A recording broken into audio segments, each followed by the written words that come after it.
What's going on, everybody? Eric Lindquist at Stochastic here on the Odd Chopper channel, coming with another edition of Lindy's Leans, Likes, and Locks. Hit that like button, subscribe button, notification bell. Goes a long way for me on this video. It goes a long way for you. That way you become apprised whenever great content is going live here at our little neck of the YouTube woods, my friends. We're getting hot. We're getting really, really hot. Early on here, I'm looking at LA and Pittsburgh. Easy over that we ended up getting there in that one. And the Los Angeles money line, Arizona money line. Oh, we'll get to that over for tomorrow. That's for sure. That's going to be fun. We'll have a little conversation. Premium Discord already knows. If you want to sign up for that down below, use promo code Lindy. Get yourself 20% off using promo code Lindy. I guess that's what it is. Corbin Burns, though, that 5.5 Ks from him. JT Real Muto ended up not being in the lineup. That was a weird one. Bryce Harper hits a bomb. We cashed the RBIs there, so I ended up on that. Connor Crawford covers 4.5 Ks for us quite easily. We cover that one. Juan Soto gets pulled in the 7th because they're up 10-1. So that's the only thing that I ended up betting so far that is not hit.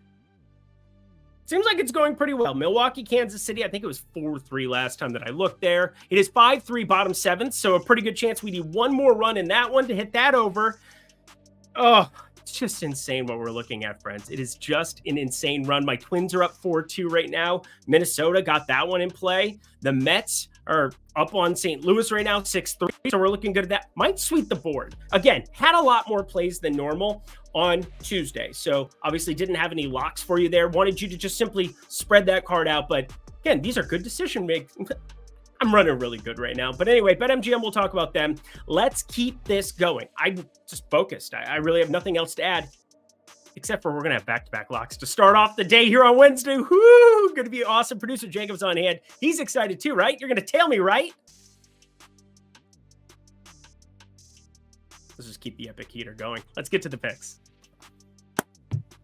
Yeah, it was a really nice day on Tuesday. No matter how things pan out in these last few games, we had a very, very nice Tuesday. We had a phenomenal Thursday, phenomenal Friday, phenomenal Monday for the people, and Sunday was the best of all of them for me personally and for the Premium Discord with that home run round robin. But we're going to start with a bang here. Bang! Mark Breen style in honor of the playoffs, of course. We got the Angels. We've got the Pittsburgh Pirates, and I have an over for you of this ball game. Now, we are seeing regression in the offensive department here for the Pittsburgh Pirates. They have been brutal, and it's weird to me because against righties, they've actually been even more brutal. Just a 76 WRC plus, 23.5% K rate, third worst numbers in baseball. But Jose Siriano, just didn't even say his name correctly. That's not a great start, but Jose Siriano, please.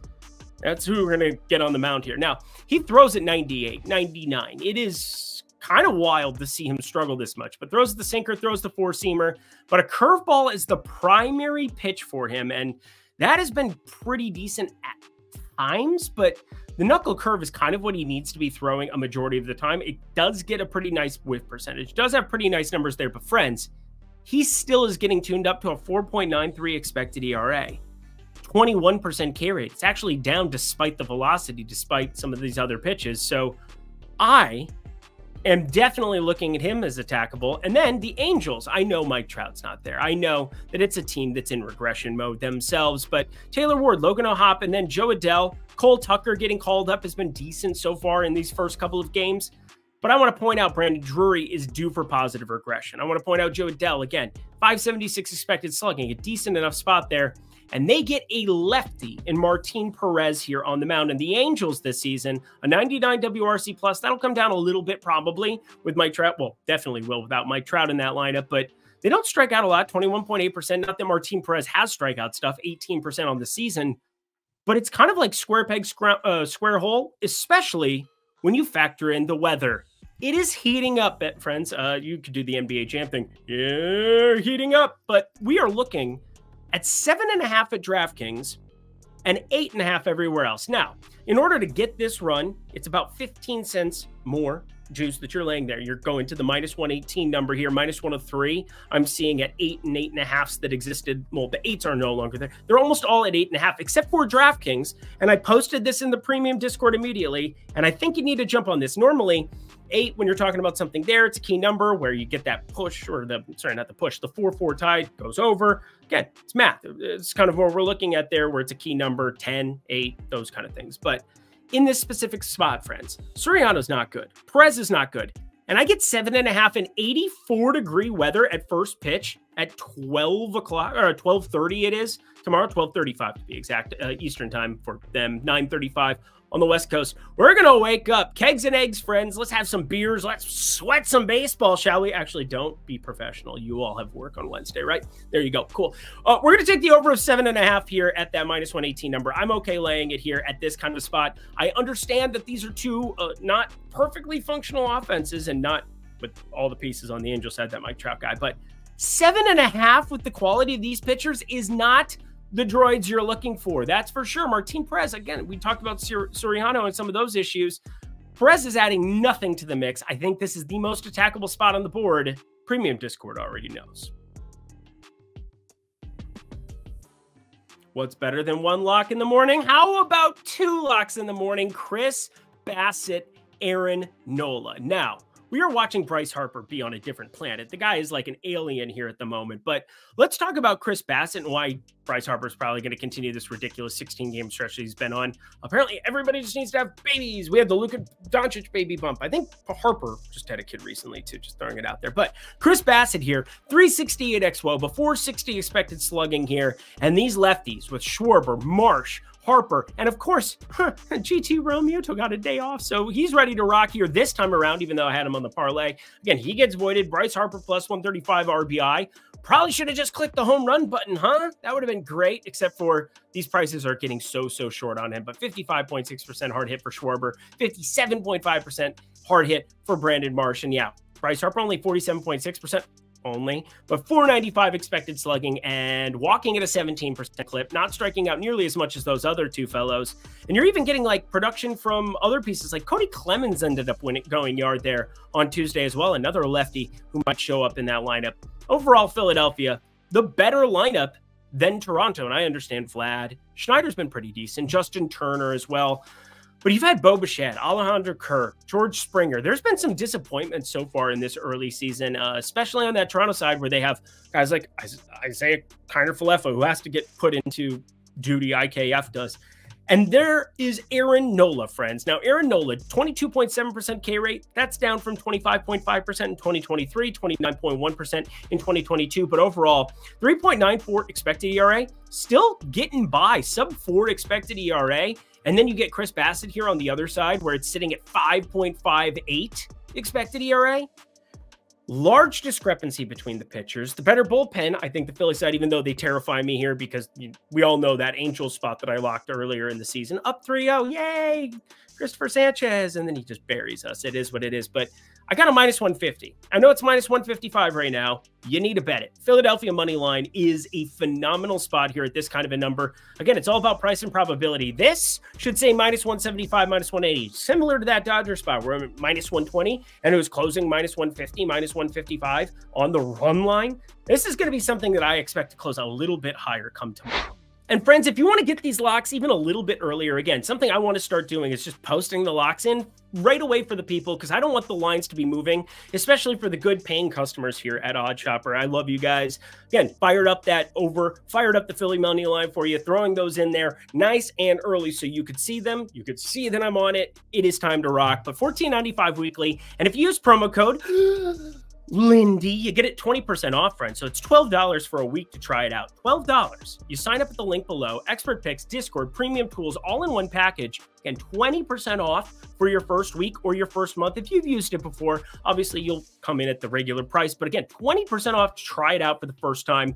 That Discord is popping right now. We have been smashing for the last week, and it feels good to really be in the smash department for the people. I knew it was coming. It always starts coming in about this time of season. We accumulate sample size, and then you know what I do?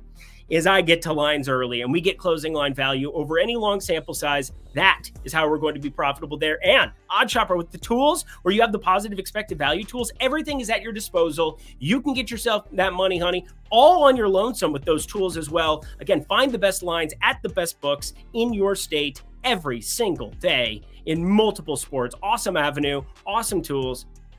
Sign up down below. All right, back to the picks we go. We got a lot to get to. Obviously, I fired it off really quickly there, so we have less to talk about here going forward to some extent. I'll be quicker, if you will. There's a joke there. There's like, hey, Eric's married joke, man. We're not going to go for the low-hanging fruit here, but we are going to be targeting something here because there's one guy who's just absolutely smashing. Tanner Bybee, because everybody wants to remind me that it's Tanner Bybee. Again, he's got to pitch better before I give him that respect. I've made that joke multiple times, and yet nobody apparently listens to me giving analysis other than they hear his name and then they get mad at me. But anyway, Tanner Bybee. Triggered somebody there. Tanner Bybee, 10.7% barrel percentage, 476 expected slugging. Going up against a Detroit lineup here against Southpaws. They've been okay, like nothing crazy, but 85 WRC plus is terrible for like relative to 100, but I don't know. Not a ton of lefty sample size relative to righty sample size early in the season, early in the morning. As for Cleveland friends, they get Reese Olson, who is giving up some hard hit. 46.8%. He still has a 348 expected slugging because of the 6.4% barrel percentage, 22% K rate. Been doing a little bit better than I expected, than Zips and Steamer projected, but Josh Naylor, friends, is a 530 expected slugging guy, 386. He is a friend of the program here after his round robin. Him and J-Ram going to yeah, really, really nice for me on Sunday. Helped me to that 5K ticket that I really, really liked. So thank you to Mr. J-Ram and Mr. Josh Naylor. But I'm going to focus primarily on Naylor here. He's been so damn good against just about everybody that it's hard not to take a little look here in the afternoon up in Cleveland. Again, starting to warm up out there in the Northeast or in the Midwest. I can't believe I'm from South Dakota originally, but like people call Ohio the Midwest. How? It's not in the middle of the country, the mid and then western portion relative to like where the United States used to be section, whatever. It's a whole thing. We're going to go towards 2+ bases for Naylor. Want to see his home run numbers. They've been a little bit shorter here the last 2 days coming off of Sunday. Continues to just smash baseballs though. We should be looking at it. Not a ton to break down here. Jose Quintana, Sonny Gray. Sonny Gray is awesome, and it's a little bit surprising that he's not popping on my card, but that tells you what just happened with St. Louis, and I want to give you some updates because, again, I play a lot of fantasy baseball, bet every single thing that I possibly can that has positive expected value throughout an MLB season, so I have thousands and thousands of bets by the time the end of the year comes. St. Louis's lineup just got atrocious over, like, one hit, one problem. Wilson Contreras broke his arm today. He's going to be out for a while. He's been the best hitter in this lineup by far. 384 xWOBA, 509 expected slugging, been batting second, been moving further and further down the pecking order. Paul Goldschmidt, who, again, he's going to have positive regression. 371 expected slugging isn't long for a guy with a 44% hard hit, but Wilson Contreras out of this lineup is a big deal. You end up adding Ivan Herrera, who when called upon has been good. 43.1% hard hit, 451 expected slugging, but God, is that just a downgrade in any way, shape, and form. Now, Jose Quintana, bright blue. Sonny Gray, bright red. It is a difference in these pitchers. There is no doubt about it. But we're talking about a bench lineup that's starting to put things together here. Obviously, they're up 6-4, top of the 7th there. We ended up on that one. Now, Seattle ends up going up 6-4. Just wild to see the run out there. Yeah, things are changing a little bit here on Thursday night. Hopefully, well, it can't be too bad because we had a really good day up to this point. Crawford through the Corbin Burns. Very, very happy with everything there. Hopefully we can get the Minnesota comeback somehow, and the Mets can hold on to this one. I'd be okay with that. It's been a really good couple of days. But as I look at this one, I don't find this to be appealing as good as Sonny Gray is because that lineup is just worse. It's worse now. And I don't think the price is necessarily reflecting it the way that it should if we wanted to bet it. It looks pretty efficient to me. So I'll say Mets money line at plus 142. If this gets bet north of like plus 150, we could maybe have a conversation about pulling the trigger on the Mets, but more than likely a stay away spot. Next up on our boarding walk here, we actually have a play. Milwaukee going up against Kansas City, Joe Ross, Brady Singer. And Brady Singer, this is kind of an interesting spot, if you will. Again, Midwest. Kansas City is the Midwest to me. That's what it is. But 36.5% hard hit, 26.1% K rate. Pretty good stuff. Pretty good stuff. But we know Milwaukee been out kicking their coverage like, I don't know, Cole Tucker, if you will. And I'm talking about his wife, not his baseball performance. It's good to be Cole Tucker. But Milwaukee, third in baseball with a 120 WRC plus against righties this season. I don't expect that to be the case long term, but they keep the other Contreras, William Contreras. He's doing okay right now. Again, hopefully I got that right. I saw it was Wilson that broke his arm. But anyway, Joe Ross, 41.6% hard hit, 19% K rate. Not so good, fellas. Not so good. I mean, there's a minus 120. Minus 120 on FanDuel right now. That is a bet. If this gets north of minus 135, don't bet it. Just don't. Minus 125, I'd even bet. Minus 135.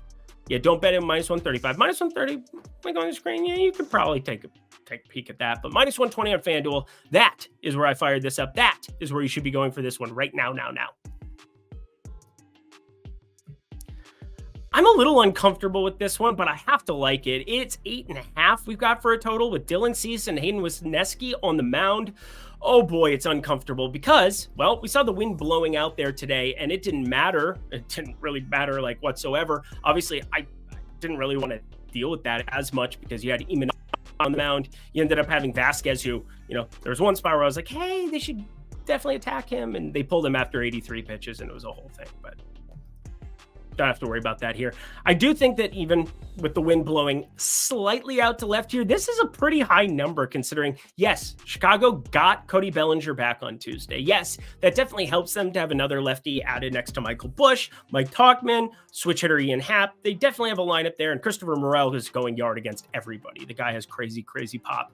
But against Dylan Cease, we get 8.5. That doesn't happen every single day. Now, that speaks to the game environment, an afternoon game at Wrigley and wind. It's not neutralizing the ballpark. We're not getting like April baseball, beginning of April baseball in Chicago where we were attacking some of those unders. But Dylan Cease, 29.8% K rate, 209 expected batting average, and Hayden Wesneski, 46 batted ball events, 28.3% hard hit, 166 expected batting average. I know you won't get a lot of swing and miss against the Padres, but I don't really care. Bet that every single time. Under 8.5. I'm a little surprised by this number. Sorry, I'm shaking my table. Under 8.5, I definitely like it. Half unit, fire it up. I'll be super quick with this one. Ryan Weathers, Mr. Weathers. I like doing that. And it's just whatever. Mr. Burns. That's what it is.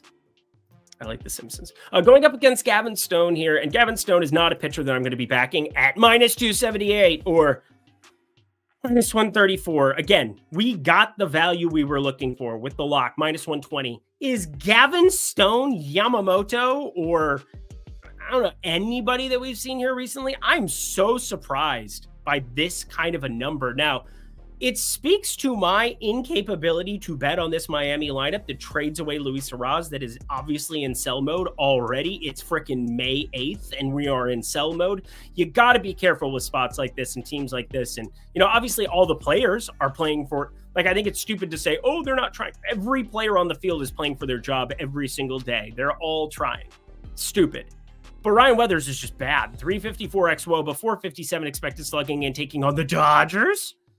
And Gavin Stone, 31.3% hard hit is good. 5.2% barrel percentage is good, but only a 17.4% K rate. And you work through his mix, and the velo is there, 95, 96. But he's a changeup sinker pitcher that doesn't really get the kind of swing and miss that I'm really looking for on the sinker. Now, has a 43.7% whiff percentage on that changeup. Can we ramp that changeup usage from 27.5% to like 37.5%? Because then we can have a conversation about some strikeout props. But right now, at this moment in time, not going to be laddering him anything other than going down the ladder. But Dodgers minus 1.5. Lean again. I'm sure they'll put up infinity runs because this lineup is just from another planet. But a second straight day, you can't pull the trigger at minus 134 with Gavin Stone. Interesting doubleheader. I'll be quick with it. Michael Lorenzen and JP Sears. I think JP Sears is the better of the two pitchers, even though Michael Lorenzen had the better results so far this season. But it's a doubleheader, and one of the things I say all the time about them, I'm sure some people are sick of hearing me say about it, look at the lineups. Pay attention to the lineups and see if there's anything that you can gather between the two. And I'm going to call one a lean, and I'm going to call the next game a lean-like, and here is why. Texas. They ended up putting up infinity runs in that second inning, ended up, like, I think there was a 10-run inning, 11-run inning there. Well, Simeon had the leadoff home run, watch that. And then it was 11-0 or 11-1 heading into that second, bottom of the second. It was just wild the run out that we had for that Texas Rangers game. But they were able to eat up some innings with some of those relievers. And so, or sorry, not the relievers. They just had like a bulk reliever. Harris came in forever, was able to eat up some innings, even though they were down by infinity. So to infinity and beyond, you still have Mason Miller. You still have access to your entire pen of guys that matter in competitive spots. I think for me, that makes me want to shy away. I thought about minus 138 here. Minus 135s exist. I don't think you really want to be doing that with Michael Lorenzen. I don't trust him. 250 expected batting average, 12.9% walk rate, 18.3% K rate. Does have that good barrel percentage, and obviously the Oakland lineup has been batting much better than you might anticipate this season. And then JP Sears, 45.6% hard hit. I think we just call it a lean here on the Texas side. I do think that if they get inside of like the -125 number, sure, but I don't see that being the case. Obviously, you know, if it flips the other way, you could go to the Oakland side because, again, it's price probability. As for the second game, it's not about always what I think is going to happen. That'd be a silly way of looking at sports betting sometimes. Again, sometimes. Everything, as you evolve and the more you get into baseball, the more you realize you don't know. But what I do know pretty much for sure is that Osvaldo Bido has been the better pitcher between him and number one pick. Well, I guess he wasn't the number one pick. He was the number 2 pick in 2021. Jack Leiter. Really bad one start. We ended up targeting him there. He plays for Detroit. And we talked about the K-ladder potential. We talked about what could happen with it. And then we saw the numbers in the morning and everybody was on him to like 6, 7, 8 Ks. So I took the under of 4.5 Ks, put up 3 against Texas at home, got completely obliterated, 3 2/3, 7 earned. Got to watch the pitch mix though. And that was kind of the important thing to me. I can't wait to see what we get for a price here in this one because I have a feeling Texas is going to be favored. And Osvaldo Bido has been the better pitcher. 4.70 expected ERA here, much larger sample size, 940 pitches, 332 xWOBA is an ideal, 365 xWOBAcon not ideal, but 20.3% K rate doable, 37.1% hard hit, and fastball velo sitting around 95, slider primary pitch. Kind of like what we've seen from him for the most part. I'm not going to call him like, again, Ross Stripling got completely obliterated. Glad we didn't end up pulling the trigger on that. Ended up having a small play on Brent Rooker home run, but that didn't come to fruition. Might be looking at attacking Leiter yet again here. Kind of going to be a range of outcomes thing. So I thought I was going to be quick with this game. Ended up talking forever, but it's a lean like on the Oakland side. If it has a plus money attached to it against Leiter here, I think we just wait until we actually see the potential with Leiter. AAA, been okay. Nothing impressive. Bet against this man. We got Arizona, we got Cincinnati and Great American Small Park. I think you know what that means. Looking at the home run market. Not that books don't know that it's a small park and that it's the best for homers, but how about Jordan Montgomery and Graham Ashcraft? Graham Ashcraft, we'll start on that side of it because I'm not all that. 45% hard hit. We did see Corbin Carroll go yard. Felt good for him there. Yay. Ketel Marte, yay, he's been hitting balls really hard. Jock Peterson, his number was just stupid today. Again, it's a small park. It's not that people don't know that, but let's talk about Jordan Montgomery here. 11.9% K rate, 286 expected batting average, ball getting put in play, and the difference between him and Ashcraft, 6.2 degree average launch angle, not the best to be aiming if you're trying to hit the ball in the air. Jordan Montgomery, 13.6% launch angle, and wouldn't you know it, Tyler Stevenson, 55.6% hard hit with only a 4 degree launch angle. He gets somebody with a fly ball tendency added to the map with that kind of hard hit. He's been leading the Cincinnati Reds. Yes, hits it harder than Ellie De La Cruz, Will Benson, Spencer Steer. These dudes smack baseballs around. So Tyler Stevenson to home run, I think we're going to get a pretty good number. I guess he did go yard on Tuesday, which kind of sucked. Just was eyeing the prop and then just didn't fire it. But anyway, Tyler Stevenson to homer. I'm going to be firing that up for sure.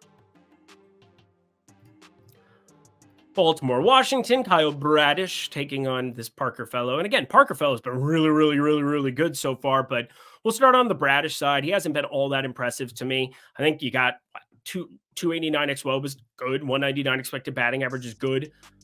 23.8% K rate has been good, but just don't have the sample size. 84 pitches, had 1 start here. I don't really know what to make of it. You took on the Yankees, 4 2/3, 4 hits, 5 strikeouts. You're going to see strikeouts against the Yankees. You're also going to see stuff like today against Houston, where they just absolutely annihilate fools. But Mitchell Parker's pretty good. 269 xWOBA, 340 expected slugging so far for the Southpaw. And that's really kind of what it is for me, is that you get to not neutralize, because Gunnar Henderson, Allie Rushman flips around the other way, because that's what you do. Anyway, I do think Mitchell Parker is pretty decent here as a lefty. 24, unheralded rookie, but so far I don't hate the curveball. I don't hate the 4-seamer. Just wish he had some velo, 92. I think plus 1.5 here on the Washington side, considering it's minus 106. Kind of factoring in the fact that it's a 9 total and minus 106 on plus 1.5. Didn't end up pulling the trigger though, because Washington, do you trust it yet? I don't trust it yet.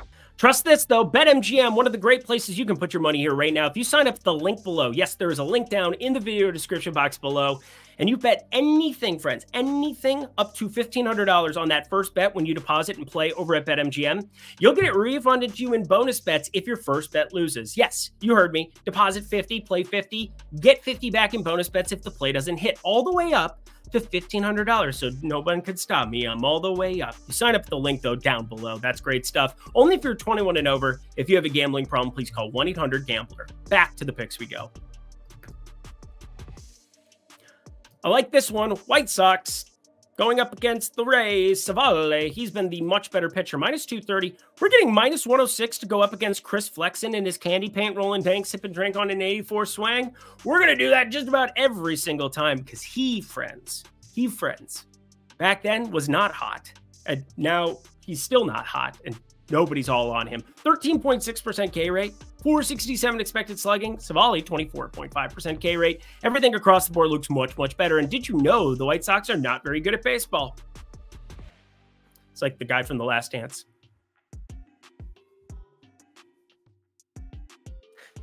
Rays -1.5. This is a dumb line, but also it's not a lock for one reason and one reason only. Tropicana, 8 total runs. -1.5 on a home team. Bullpen been back and forth. You should bet this, though. You should also bet this. I know they got smacked around. They're terrible. And also, we also love how terrible Houston has been because it's enjoyable to watch. In fact, I have kind of kind feelings, you know, +130, +140. We got that opening day lock plus money line on the Yankees. I always feel very, very good about that one. Again, that's one of the things where record doesn't always show you exactly what's going on because, hey, you know, a -120 on the Dodgers, a +140 on the Yankees money line. I'm not going to ever try to think about, ooh, what's my record? I'm trying to win you the most money. That is the thing that's the most important. This is going to be a half unit, though, play on the Houston side. Arrighetti going up against Rodon because Rodon has not been very good. And I know Houston has been good against righties, but against lefties, check this out. 16.2% K rate, best in baseball at avoiding strikeouts against lefties. 124 WRC plus, friends, that is 6th best in baseball. So really good numbers left on left. Kyle Tucker and Yordan Alvarez been really good against lefties here this season. And Rodon just been struggling. 43.8% hard hit, 430 expected slugging, just a 22.6% K rate. And Spencer Arrighetti, one of those guys who gets called up, getting enacted into duty. You got to like what you've seen so far if you're Houston. So far, pretty good. 3.75 expected ERA. Much better than the 8.27 ERA. Again, luck and batted ball luck is a whole thing. He's given up 1 barrel in 49 batted balls. I don't give a shit that he has an 8.27 ERA or that he's 0-3 on the season. Those aren't things he necessarily has control over. He has control over throwing baseballs hard and avoiding hard contact. He's got a 25.9% K rate, 32.7% hard hit. I get that this Yankees lineup is a fully operational Death Star 1 through 6. Even, you know, as Walter Cabrera when he shows up and does things. But just saying, it is a wild disparity here. +120. Only reason that I'm not going the full send on this one is respect for the Yankees lineup and the Yankees bullpen. But Houston money line, I like it at +120. Want to get a little naughty? Oh, I'm thinking about it. Ronald Acuna. Can we maybe fire it up here? Now, Nick Pivetta, he ends up getting hurt. Only 2 starts so far this season. He's coming off the IL here for this one. He did go down to AAA, come back, AAA Worcester it is. But he was good in those 11 innings that he pitched. But it was what was it? It was an elbow issue, and this always freaks me out a little bit. He got lit up there in his last AAA start. He had some issues. So working through that, I do think that this is an attackable spot for him in some way, shape, or form. I don't see it on the money line here with Chris Sale.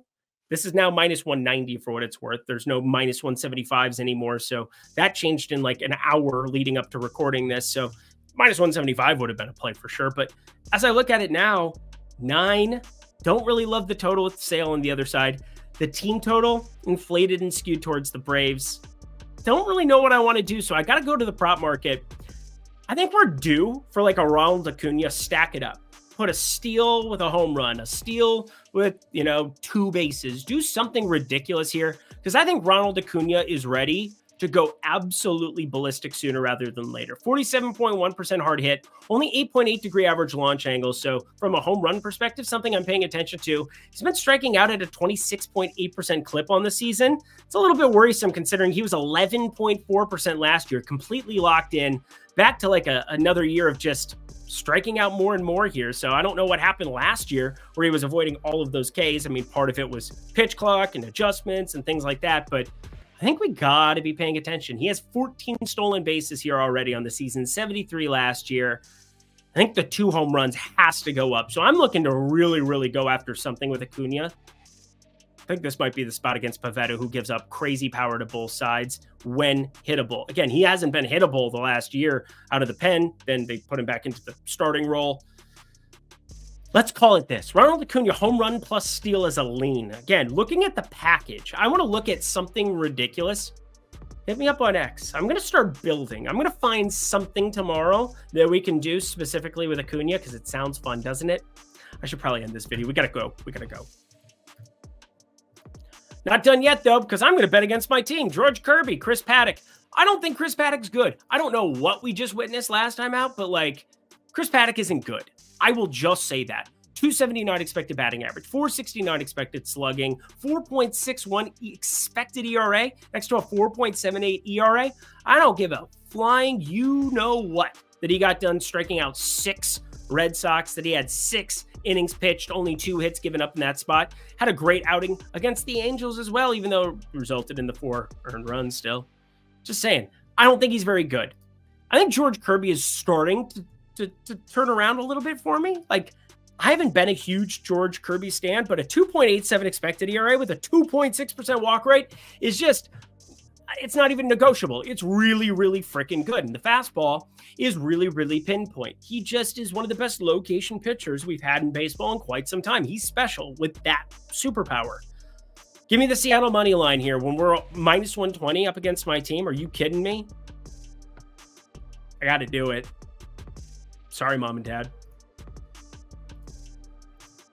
In our last game, kind of early here. It's not even, yeah, every game goes live before 9 p.m. Eastern time, 6 p.m. Pacific. That's kind of nifty. But yeah, 5:40 here. That is West Coast time. Yeah, there you go. So 5:40 tomorrow. Giants, Colorado, round 2 here for them. Fight. It's an interesting matchup. Jordan Hicks, Mr. Lambert as well. But starting on the Jordan Hicks side, been a lengthened out starter here for San Francisco, came over from St. Louis, kind of nifty stuff, 322 expected slugging, has the kind of stuff to succeed here. Peter Lambert doesn't, which is ironic because he's on the team that plays at altitude, 20% K rate, 10% walk rate, but want to just point out, Michael Conforto is going to go yard off him. 45.4% hard hit, 13.7 degree average launch angle, just another square peg, square hole thing. Let's get out of here. Michael Conforto is going to hit a home run. Anything better than plus 380, bet it. Good talk. Glad we had it. Let's get out of here. And that does it for another edition of Lindy's Leans, Likes, and Locks. Go to that comment section below. Let me know how you did on Tuesday. Hopefully, we can keep this momentum going into Wednesday. Been a really, really good couple of days in the baseball streets. I like you guys. I want to make us money. Let's keep it rolling. Just sign up for BetMGM if you guys want to get yourself some bonus bets, opportunities to really, really crank it up there and get another sports book where you can shop for the best lines every single day. Kind of an important thing. Thank you, producer Jacob. Thank you, everybody, for tuning in every single Monday through Friday. I really appreciate you guys and your support. And obviously, I feel the support on runs like this makes me excited to do my job. So we'll keep that rolling, friends. Until next time, I'm Eric Lindquist. Best of luck in the MLB streets on Wednesday.